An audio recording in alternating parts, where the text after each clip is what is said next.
after they give him the beatdown, no, let him get in the ring anyway. Let him say something. He starts struggling to get in the ring, and Orton RKO's him before he's even fully in the ring. And that's it. That's how we end the show. And although story-wise it makes sense, it just felt like it didn't bring us anywhere. Like, it just felt like all of the events of this Monday Night Raw really just stagnated, like, from SummerSlam to next week. I don't think we had to take giant leaps from what happened at SummerSlam. I think last you do. night on Raw. I think after a big pay-per-view, especially a really good, possibly the best pay-per-view of the year caliber pay-per-view, it is the best pay-per-view of the year. You should be following that with a stellar Raw. I thought Raw was good, and the thing is, but you're wrong, Dennis. It wasn't good. You're expecting it to go to soar into the skies, and I feel like where it's kind of one of these things where SummerSlam ended, giving us a great new development.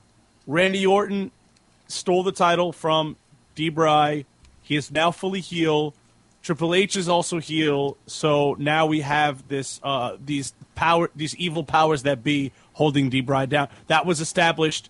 That was like this is what's going on. We caught that at the end of SummerSlam.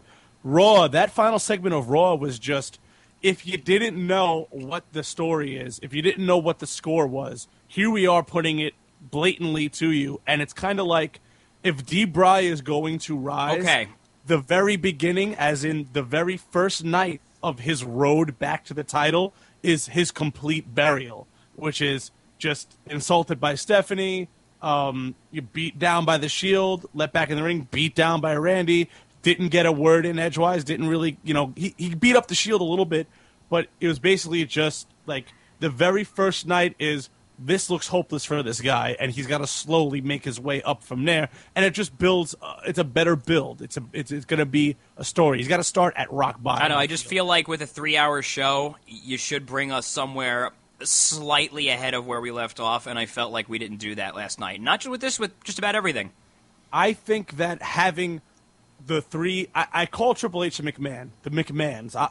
If I say the McMahons, I'm referring to Vince, Stephanie. Yeah, no, I think that's understood at this point. Right, it's understood at this point. So we have the McMahons now in the ring because I'll tell you what, though, this lead up to SummerSlam, interesting because remember when we first started seeing the McMahons back on TV, Triple H, Stephanie, the Vince, and they all seemed like they had different motives and they were clashing with each other, right? In terms of what they're telling Vicky to do, and Maddox to do, and they were clashing with each other, especially Vince and Triple H.